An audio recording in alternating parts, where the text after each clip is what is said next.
आज हम उस बादशाह के उस नवाब की बात करेंगे जिसने 9 साल अवध पर शासन किया। अवध की गद्दी पर आज तक इतना शानदार बादशाह नहीं बैठा। और एक गाना आप फिल्मों में सुनती होंगी, बाबुल मोरो नहियर छूटो जाए, ये नवाब वाजिद अली शाह की लिखी हुई ठुमरी है। कृष्ण का जब जन्माष्टमी होती थी तो वो एक बहुत बड़ा रास उत्सव करता था जिसमें खुद कन्हैया बनता था। तमाम कमियों के बावजूद वो टिपिकल राजा नहीं था कि जिसको युद्ध जीतना है, बगल वाले राज्य पे राज करना है। वो एक उदार हृदय का आर्टिस्ट था। नमस्कार मनोज जी। मनोज जी, एक प्रश्न है आपसे जी। कहते हैं लखनऊ नवाबों का शहर है जी।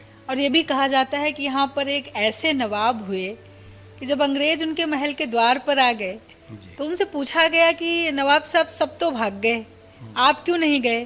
तो बोले मेरे जूता कौन पहनाता, मंत्री तो पहले भाग गया।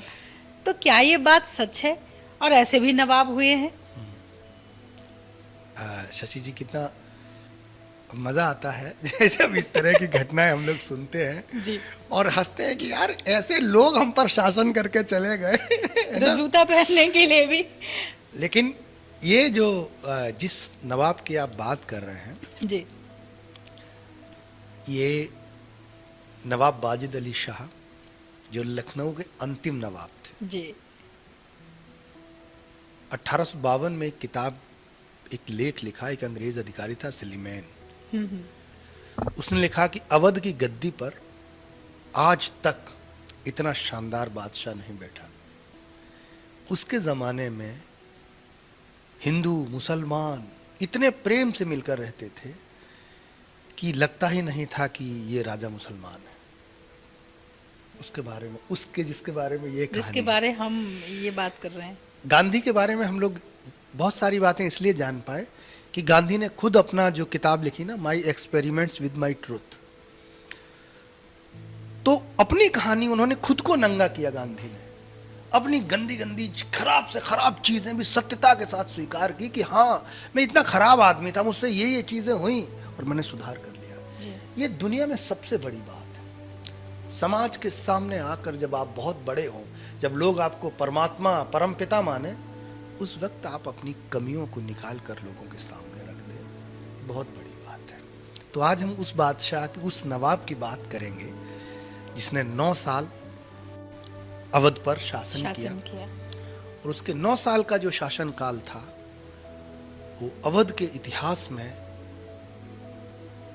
किन्हीं लोगों के लिए बहुत शानदार था और किन्हीं लोगों के लिए बहुत ही वाहियात था। कारण क्या था?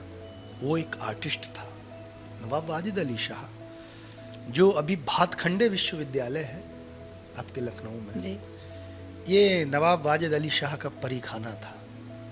उसने एक किताब लिखी थी, इश्क नामा, खुद लिखी थी 26 साल की उम्र में, जिसने ये स्वीकार किया था उसने कि मैंने औरतों से, मतलब जो जो चीज हुए उसको, जो जो रोग लगे औरतों के साथ, कितनी शादियां उसने की, मतलब अपनी भीतर की जो जो कमियां थी उसने सब किताब में, उसने लगभग 100 किताबें लिखी नवाब वाजिद अली शाह ने।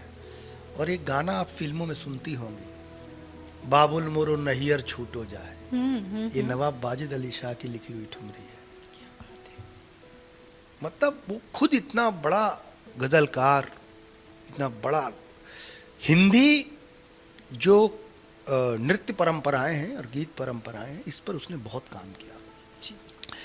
तो उनके जो पिता थे अमजद अली शाह, उनसे जुड़ी एक घटना हम बताते हैं, क्योंकि अब चूंकि घटनाओं का जिक्र है तो एक वाजिद अली शाह नृत्य किया करते थे, तो घुंघरू पैर में बांधते थे, लड़कियों की तरह सजते थे और नृत्य किया करते थे। तो होता क्या है कि राजा से ये उम्मीद की जाती है कि राजा तलवार लेके मैदान में उतरेगा, बिल्कुल वो योद्धा जिस भी लेवल का था, वो युद्ध कला में प्रवीण था, लेकिन उसके अंदर का जो आर्टिस्ट था वो उसको नाचने, गाने, लिखने के लिए मजबूर करता था।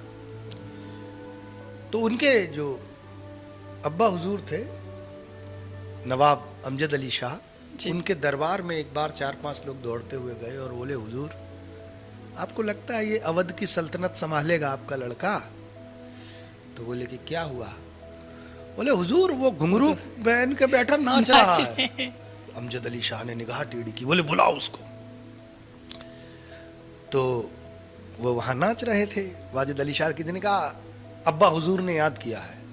तो वैसे ही घुंघरू बांधे हुए नवाब वाजिद अली शाह दौड़ के आए और दरबार में अपने पिताजी को उन्होंने सलाम पेश किया जी। तो अमजद अली शाह हंसने लगे और कहा जाओ, चले गए। अब उन्होंने जिस आदमी ने शिकायत की थी उसको खड़ा किया, बोले ये कौन था? अरे हुजूर छोटे नवाब थे। तो उसने कहा तुमको मालूम है इस समय वो किस अवस्था में थे? अरे साहब वो घुंघरू बांधे हुए थे, आपने देखा नहीं?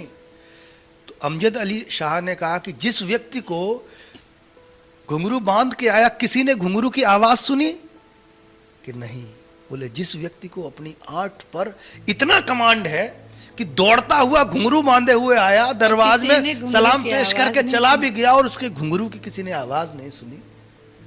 जिसको अपनी आर्ट पर इतनी पकड़ होगी, वो व्यक्ति जब गद्दी पर बैठेगा तो किस संतुलन के साथ सत्ता चलानी है, ये बात उसकी समझ में आएगी। उसके बारे में क्या है, वो एक बहुत ही उदार, वो कृष्ण का जब जन्माष्टमी होती थी तो वो एक बहुत बड़ा रास उत्सव करता था जिसमें खुद कन्हैया बनता था। हजारों लाखों की संख्या लखनऊ में, यहीं कैसर बाग और इन बागों, मतलब जिस जगह वो करता था वहां लोग देखने उसको आते थे। ये नवाब वाजिद अली शाह का एक पक्ष है कि वो आज भातखंडे जहां है वहां उसका परी खाना था और उसने ये कह रखा था कि कोई भी व्यक्ति अगर आर्टिस्ट है, अच्छा सिंगर है, अच्छा कुछ कर सकता है तो उसको लाके हमारे दरबार में पेश किया जाए, तमाम कमियों के बावजूद। वो टिपिकल राजा नहीं था कि जिसको युद्ध जीतना है, बगल वाले राज्य पे राज करना है। वो एक उदार हृदय का आर्टिस्ट था और यही उसकी खामी भी है और यही इसकी खूबी भी है। तो ये वाजिद अली शाह से जुड़े हुए तमाम सारे बहुत सारे किस्से, लगभग उसने 350 शादियां की हैं, जिसमें ज़्यादातर शादियां जो रहती थी वो पहले क्या होता था, रखेल टाइप का जो शब्द होता है भाई, 3 महीने, लेकिन उसके अंदर इतनी गैरत थी कि वो रखेल नहीं किसी को कहना पसंद करता था, वो निकाह कर लेता था उससे। 6 महीने जब तक बनी बात ठीक है, उसके बाद उस समय महल लगाने का कल्चर था, हर रानी के आगे महल लगाया जाता था। जैसे इसकी जो पत्नी थी आलम आरा, जो इस पर एक फिल्म भी बनी है, बेगम हजरत महल जो स्वतंत्रता संग्राम में लड़ी, वो उन्हीं की सबसे छोटी पत्नी थी, नवाब वाजिद अली शाह। ऐसे तमाम सारे किस्से उनसे जुड़े हुए हैं। उनके बारे में बहुत सारी गलत धारणाएं हैं, बहुत सारी अच्छी धारणाएं हैं, लेकिन एक बात जरूर है कि वो एक आर्टिस्ट था और उसने कला के लिए बहुत काम, संगीत के लिए उसने बहुत काम किया। वो खुद बहुत अच्छा राइटर था, खुद बहुत अच्छा वाद्य यंत्र है उनको बजाने वाला था। तो ये वाजिद अली शाह की एक कहानी है। कहते हैं कि जब वो 1856 में अंग्रेज़ों ने अवध पर कब्जा कर लिया तो उसको पेंशन बांध के कलकत्ता जाने के लिए कहा।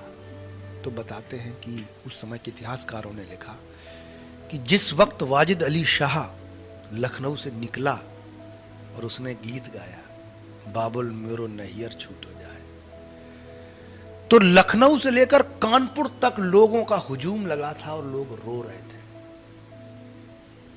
ये मोहब्बत जो है बहुत कम लोगों को मिलती है। ये उसकी कमाई थी वाजिद अली शाह की। स्लीमैन ने लिखा उस की बादशाह के जाने के बाद ऐसे लगा कि जैसे लखनऊ वीरान हो गया, लोग अनाथ हो गए। लोग उसको इतना प्यार करते थे वाजिद अली शाह को, क्योंकि वो टिपिकल राजाओं जैसा नहीं था। वो मिलता था, जुलता था, नाचता था, गाता था, संगीत बजाता था। तो जो उसके परवर्ती जो लोग राजाओं की छवि उस तरह की उनकी नज़र में होती है ना कि तलवा, उन लोगों ने उसके खिलाफ भरपूर लिखा कि वो निकम्मा था, अय्याश था, गंदा आदमी था। सियासत में हो सकता है कि वो उस लायक ना भी हो, पर हम लोग एज ए आर्टिस्ट ये मानते हैं कि वाजिद अली शाह एक कमाल का आदमी था। और 9 साल में जितनी पॉपुलैरिटी उसको मिली, आज तक हिस्ट्री में उस पर चर्चा होती है। कोई कहता है जूते छोड़ के नहीं भागा, कोई कहता है कि उसके बारे में तमाम सारे किस्से लोगों ने फैला रखे थे। लेकिन एक बात तय है कि उसकी लोकप्रियता चरम, उससे ज़्यादा लोकप्रिय दूसरा कोई शासक नहीं नवाब, और मात्र 9 साल की उम्र में जो उसने लोकप्रियता कमा ली, वो किसी ने नहीं। वो तभी संभव है जब आम जनता उसको अपने दिल में बसा के। और आप सोचिए कि 65 साल में मरा नवाब वाजिद अली शाह, इतने दिन तक वो वहां कलकत्ता में रहा भी नजरबंद, फिर भी लखनऊ को ही दिल में बसाए रहा। मरते दम तक वो अपनी आर्ट की, कला की जो जो चीजें थी उनको डेवलप करता रहा। तो कुल मिला के आर्टिस्ट के लिए नवाब वाजिद अली शाह न मिटने वाला नाम है। वो हम लोग जाति धर्म से प्रेरित रहकर कुछ भी बात करें, पर एज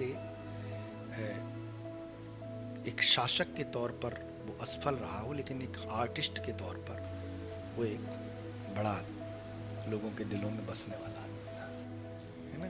क्या बात है, बहुत बढ़िया जानकारी आपने दी, उनके लिए धन्यवाद। एक बात और थी उसके बारे में जी। कहते हैं बेगम हजरत महल एक तवाइफ थी।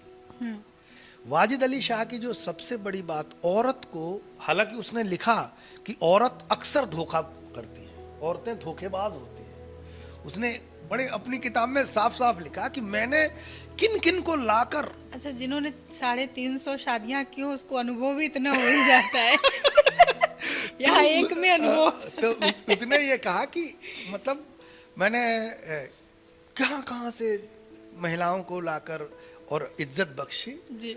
और जैसे ही मैं ज्यादा इज्जत देता था वो मेरे सर पर बैठ कर नाचने लगते थे क्योंकि इनको एक दायरे में रखो। तो उनकी जो बहुत चहेती पत्नी थी बेगम हजरत महल जी।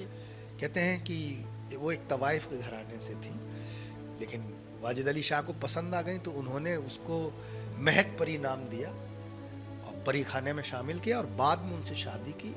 उनसे जो पुत्र हुए वही पुत्र जो है अगले गद्दी के हकदार थे। तो जब नवाब वाजिद अली शाह को अंग्रेजों ने निकाला दिया तो बेगम हजरत महल नहीं उनके साथ गई, और कुछ लोग कहते हैं कि अंग्रेजों से साठगांठ करके उन्होंने अपने बच्चे को गद्दी दिलवाने के लिए तैयार हो गई थी। लेकिन कुछ लोग ये बात कहते हैं कि बेगम हजरत महल स्वतंत्रता सेनानी अंग्रेजों थी के खिलाफ और लड़ी। अंग्रेजों हाँ के खिलाफ जी जी। युद्ध। तो इस ऐसे पर बड़ी किस्से मैंने चर्चा भी सुने, होगी। जी। तो अभी तो केवल हम लोग वाजिद अली शाह के उस छोटे से किस्से पर बात किंतु कर रहे आपने हैं। उस छोटे से किस्से में बहुत विस्तृत जानकारी दी है हमें। बहुत अच्छा लगा है। जी बहुत धन्यवाद।